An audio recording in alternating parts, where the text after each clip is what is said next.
As early as 1838, enslaved people in the South began escaping to the North using the Underground Railroad.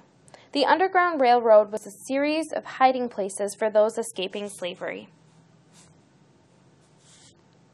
This escape route was created and maintained by former slaves as well as whites.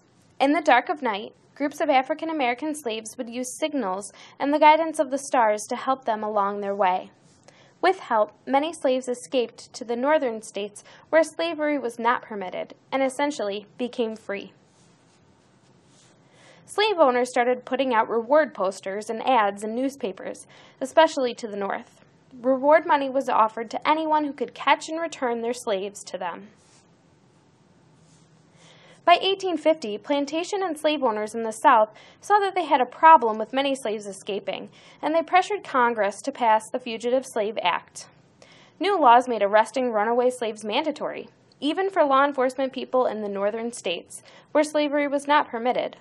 Any federal marshal that did not arrest an alleged runaway slave would be fined $1,000. When I say alleged, I mean that they just needed to have a suspicion that an African American man, woman, or child was a runaway. They did not need any evidence at all. What made it even worse was that anyone who helped a possible runaway slave by providing them with food, a hiding place, or anything else would be put in prison for 6 months and fined $1,000 as well. Hunting parties formed, and people went out in groups to find possible runaway slaves. Many African Americans, some who were runaway slaves and others who were not, were arrested under the suspicion that they were runaways.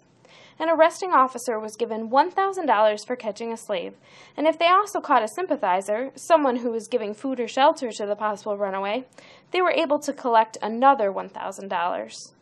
Former slaves who had been freed feared for their lives, as many were unable to defend themselves against possibly being arrested.